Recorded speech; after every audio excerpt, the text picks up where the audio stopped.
G'day, welcome back to the channel. Today we're going to be looking at Grima by Tarrega. Very good piece that uses a lot of tenths. So let's get stuck in. Before we get stuck in, remember to hit like and subscribe and leave a comment if you have any, if you want to learn anything else. Now this piece is in E major and E minor and uses tenths extensively. So to start off with, we're going to look at the tenths, of course. So let's look at the tenths in E major.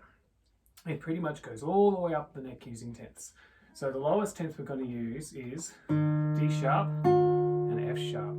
This is actually in the B7 chord, so it's not a D sharp chord at all. So we have D sharp, first fret, on the fourth string, and F sharp is second fret on the first string. Now we're going to have two types of shapes. One is going to be this adjacent fret one, and then we're going to have one that's a bit more spread out, which is the next one. So we have E on the second fret and G sharp on the fourth fret. So these are our two shapes. We're just going to alternate our way up through them. So we have E and G sharp, F sharp and A, it's a smaller one, on 4 and 5, G sharp and B on 6 and 7, then we have A and C sharp, B and D sharp, and C sharp and E. So that's all of the ones in E major. What you end up doing is playing the scale twice. You play it on the D string and the G string. So let's go through E major on this string. So we have E on the second fret, F sharp on the fourth fret, G on the sixth fret, A on the seventh fret, B on the ninth fret, C sharp on the 11th fret, D on the 12th fret, no, D sharp on the 13th fret, and back to E, right up here. We don't play that note, but we have D sharp down here as well, of course. And then we have E on the E string, which should be easy. So we have E, first fret, F sharp, second fret, G sharp, fourth fret, A, fifth fret, B on the 7th fret, C sharp, and then D sharp, the 11th fret and E. So they're very close, but not quite. So you put those together and you get your tenths.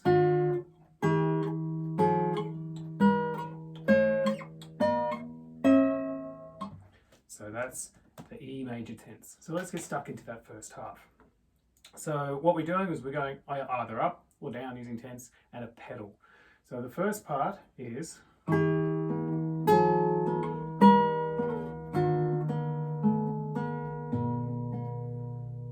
so it's just going up through the scale. So E with G sharp, pedal to B. F sharp and A, pedal to B. G sharp and B, pedal to B. D sharp with F sharp, pedal to B. And then we're going to go A, so second fret third string, back to that B. B, second fret A string, back to that B. So in the notes, now there are two ways of playing this. You can either play it free stroke, which I've been doing, or you can play it rest stroke.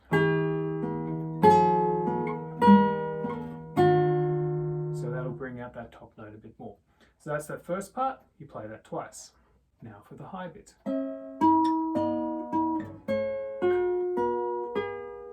So we have our descending tenths that ends in an octave. So we have our C sharp and E, but we're going to put a bar down here as well to catch the E, our pedal note, on the G string, so 9th fret there. So we're barring the 9th fret. So we're going to go the C sharp E to an E, then we're going to go the B and D sharp. Getting our bar to catch the bass note there and that pedal note. And then we move that whole shape down. That gives us our A and C sharp. The pedal now is the F sharp on the second string. So that's getting caught by our bar. Now we go for that octave I was talking about. So we're going to put our third fret here on B with the other B. And now the pedal becomes a G, which we're going to catch with our pinky here on the 9th fret. Or G sharp, sorry. And now we come up to here into an A chord with an F sharp in it, just to be confusing. So, yeah. So that is actually C sharp, E, F sharp, A. Pretty. Alright. But that is part of our final cadence. It's going to go 4-1-5-1. And then we have our E. So that's going to be G sharp, E and B. So here's the B, G sharp and E.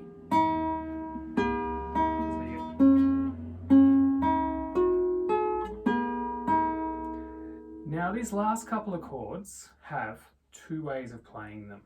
You can either use the open E to come down to your first position or second position and play the there, which is what I tend to do. It's a bit safer. So from our E chord up on the 9th fret here, we can then play, so that's our C sharp, A and F sharp. Sort of an F sharp major chord, it's a bit borrowed. And then we go into our B7 chord. So that's just a B7 bar chord on the 7th fret. So we're getting the B and the A with the bar and the D sharp with our second finger. And then our E chord, finishing with a nice bass. So the E chord there, we've got E and G sharp on the 5th and 4th strings, on the 7th and 6th frets. And we have open B and open E. Don't hit that G string, that'll sound very odd. So you want. So that's playing it up there. The other way is.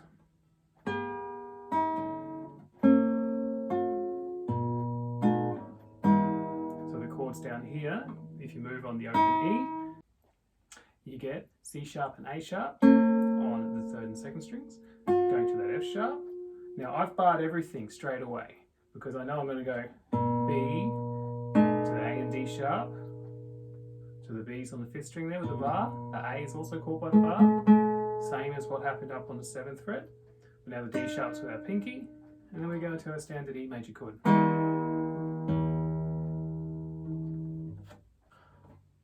Okay, let's have a look at the second half in E minor. So we'll start by looking at the tenths. So we have E and G, F sharp and A, G and B, A and C, B and D, and D sharp.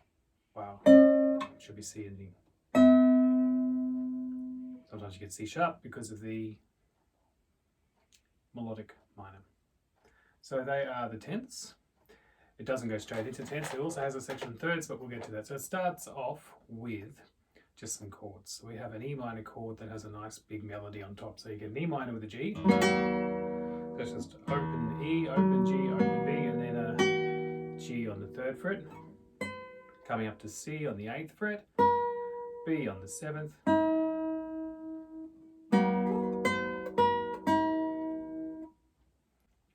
and then we have a B7 chord, but it has a G on the top. So that's your B, A and D sharp, G on top, into just a standard E minor chord, E, G, B, E. Now we get those thirds.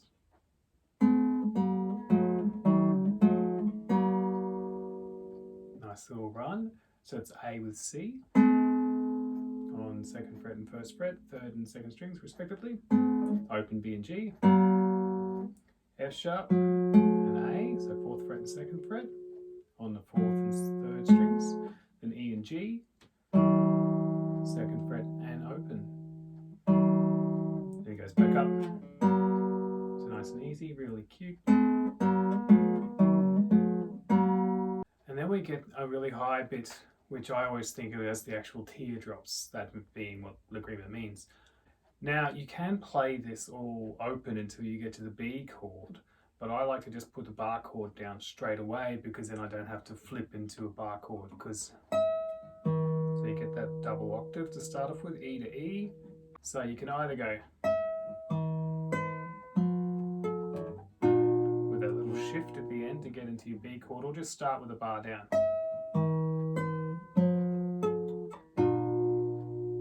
Yeah, nice and easy.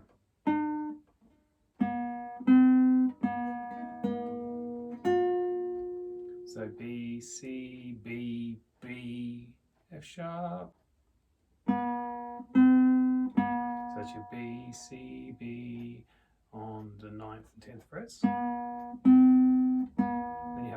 B, and you come down, you play your F sharp on the 2nd fret. So then you get your tenths. So you get the E with the G, B pedal, F sharp with A, B pedal, G with B, B pedal, and then you come up to the, just coming down the scale, starting on your D, and A bass, so it's D, C, B, A, G, F sharp. 10, 8, 7 on the E string, 10, 8, 7 on the E string. So after our A chord, we go into an E chord. So we have a B in the bass, with an open E, and then we get the G in our B, and then we're going to come down here and play. Feels like a D7, but it's not. It's just a passing tone. So we get a D7 shape. We're going to play F sharp with A, and then we're going to play A and C, and then here we go into our B7 chord, which builds up, sort of more of a partial E minor chord. So it's a B and an E, and then we're going to put the D sharp and A. So we're getting our B7 chord, and then the E minor chord.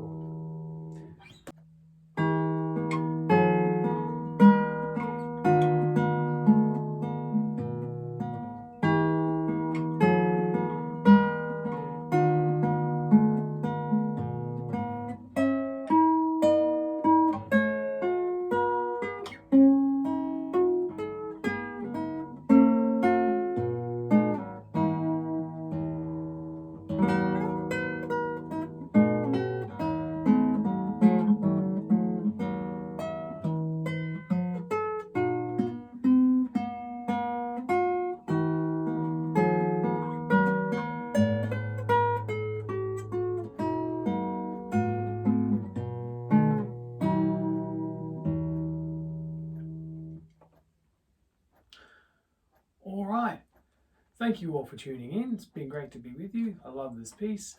If you haven't already, make sure you subscribe and leave a comment if there is anything you'd like to know or any songs that you want to learn. See you next time.